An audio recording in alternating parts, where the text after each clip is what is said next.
तो next spot है हमारे पास, केस है, रीड कर लेते हैं हम लोग. You were in the outpatient department when hospital staff is informed you that a young man had collapsed outside the room in a waiting area as the patient lay on the ground unconscious. You note that there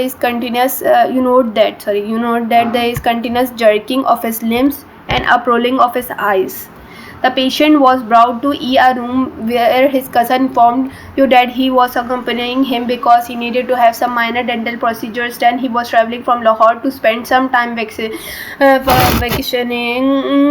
vacation के लिए आया. His overall health is good. He studies engineering at university. Although he had a history of it as a child, he is unsure of whether he is now taking any medication or not. He persisted having fits even after 5 minutes later. From his family, his cousin was able to confirm that he has been taking sodium valproate 500 mg twice a day for 5 years.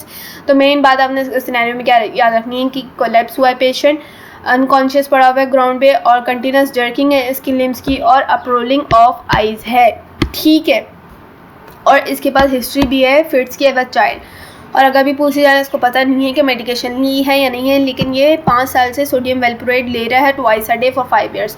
इसके questions देख लेते हैं हम लोग. Diagnosis क्या है और management क्या है. बेसिकली इसमें क्या है, पूरी बॉडी इन्वॉल्व हो रही है और इसके jerking of his limbs and and uprolling of eyes है और अनकॉन्शियस है. सिर्फ कोई एक पूरी अनकॉन्शियस का मतलब होता है कि पूरे ब्रेन की इन्वॉल्वमेंट है, से जनरलाइज्ड है ब्रेन, कोई मसला है जो कि जनरलाइज्ड है ब्रेन में. ठीक है, और कंटिन्यूस जर्किंग है, मतलब टॉनिक क्लोनिक से है ये, और अप्रोलिंग ऑफ सीजर्स हैं और फिट्स की हिस्ट्री है. तो मतलब कि हमारे पास डायग्नोसिस में क्या बना, जनरलाइज्ड टॉनिक क्लोनिक सीजर्स.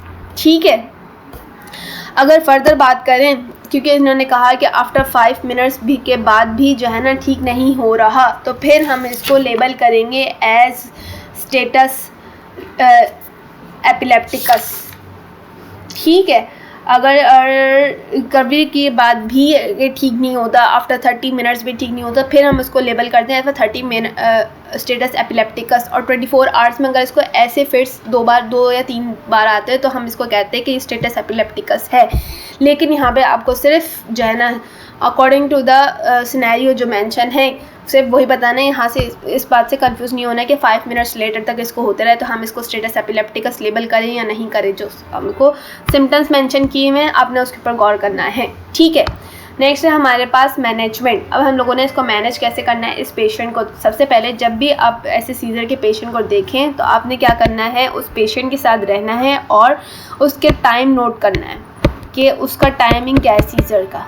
ठीक है, ये तो टाइमिंग क्या है, और उस पेशेंट को सेफ रखना है और उसको लेफ़्ट लैटरल साइड पे शिफ्ट कर देना ताकि जो है ना उसका एयरवे ब्लॉक ना हो और ना ही वो अपने आप को कोई हार्म पहुंचा सके. उसके मुंह में जो है ना कुछ भी नहीं डालना है आपने. जो लोग करते हैं कि सीजर्स पड़ रहे हैं तो उनके मुंह में कुछ ना कुछ डाल दें, ना कोई मेडिसिन रख दें या पानी पिला दें, कुछ भी नहीं, नो फूड.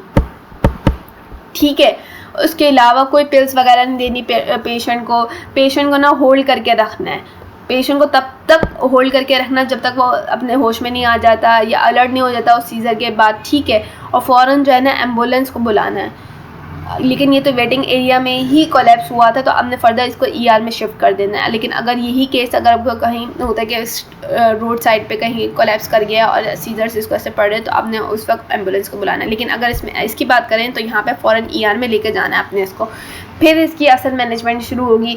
ठीक है, अगर आपने देखा कि इसमें मेंशन था कि सीजर्स जो है ना मोर देन 5 मिनट्स तक के लिए थे तो हम क्या करेंगे, इन पेशेंट में सबसे पहले हम लोग बेंजोडाइज़ेपिन्स देंगे एज अ इनिशियल थेरेपी.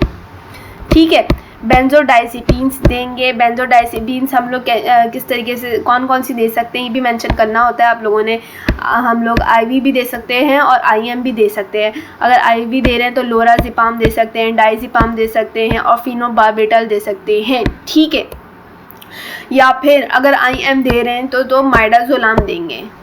ठीक है, ये आपको पता होना चाहिए कौन सी IV और कौन सी IM होती है.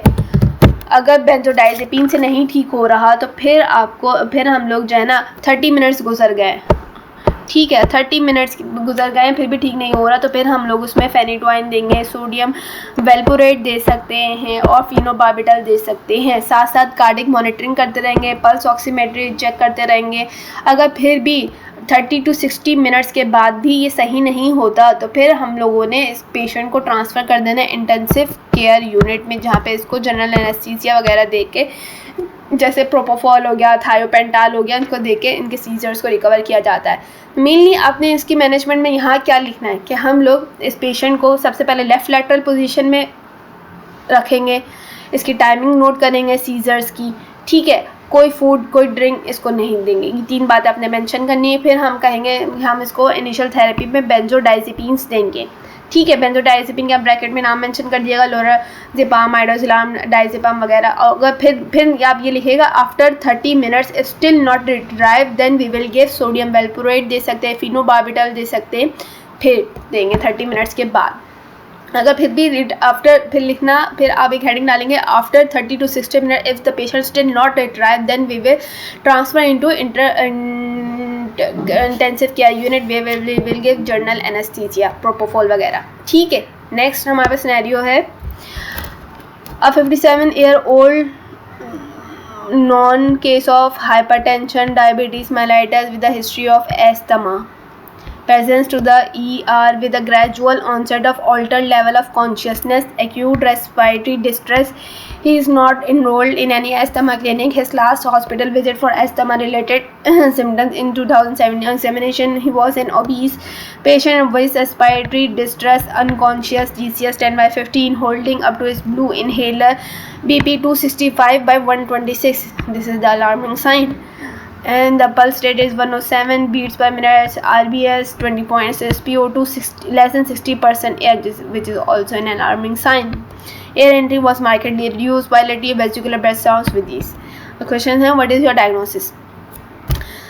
हिस्ट्री ऑफ एस्थमा है, ठीक है। एक तो यहाँ पे हमारे पास हिस्ट्री ऑफ एस्थमा है। नेक्स्ट है हमारे पास हिस्ट्री ऑफ एस्थमा है एक तो हमारे पास, ठीक है। उसके बाद नेक्स्ट है हमारे पास acute respiratory distress syndrome, gradual onset of, हमारे पास क्या है, gradual onset altered level of consciousness हो गया, रेस्पिरेटरी डिस्ट्रेस में आ रहा है। तो ये किसका केस हुआ, डायग्नोसिस क्या हुई इसकी, हमारे पास डायग्नोसिस हुई स्टेटस एस्थमेटिकस, स्टेटस एस्थमेटिकस। अब इस पेशेंट को इन्वेस्टिगेट कैसे करेंगे हम लोग, चेस्ट एक्सरे करवाएंगे इस पेशेंट का, ठीक है। उसके अलावा हम लोग क्या करवाएंगे, ABGs करवाएंगे, आर्टेरियल ब्लड गैसेस करवाएंगे, पल्मोनरी फंक्शन टेस्ट करवाएंगे, ठीक है। फर्दर फिर हम लोग इसमें CBC वगैरह हो गया जो हमारे पास जनरलाइज होते हैं, वो सब हम लोग टेस्ट करवाएंगे। मैनेज कैसे करना है इस पेशेंट को, सबसे पहले एक तो इसकी SpO2 लेस देन 60% है, तो फर्दर अगर एमरजेंसी, जाहिर सी बात है एमरजेंसी केस है तो आपने एमरजेंसी में सबसे पहले इसको ऑक्सीजन लेवल मेंटेन करना है, इसको ऑक्सीजन थेरेपी देनी है। देन फिर हम लोग इसको क्या देंगे, ऑक्सीजन थेरेपी के बाद हम लोग इसको देंगे, स्टेरॉइड, IV स्टेरॉइड्स देंगे, उसके बाद एंटीकोलिनर्जिक्स देंगे, ठीक है। फिर भी सही नहीं होता तो फिर हम लोग इसको ल्यूकोट्राइन एंटागोनिस्ट वगैरह देंगे, फिर थायोफिलिन दे सकते हैं, ठीक है। उसके अलावा इन पेशेंट्स में हम लोग क्या करेंगे, इन पेशेंट में हम लोग मैसल स्टेबलाइजर्स दे सकते हैं आखिरी, ताकि स्टेबलाइज हो, इसको सेकेंडरी प्रिवेंशन हो, ठीक है। उसके अलावा इन पेशेंट में अगर फिर भी सब कुछ सही नहीं होता तो फिर हम लोग मैकेनिकल वेंटिलेशन की तरफ जाएंगे और इन पेशेंट्स को एंडोट्रैकियल ट्यूब इंटूबेशन करके इंटूबेशन कर देंगे और इनको ऑक्सीजन सप्लाई करेंगे, ठीक है। तो मैनेजमेंट अक्सर ये वाला सिनेरियो आता होता है।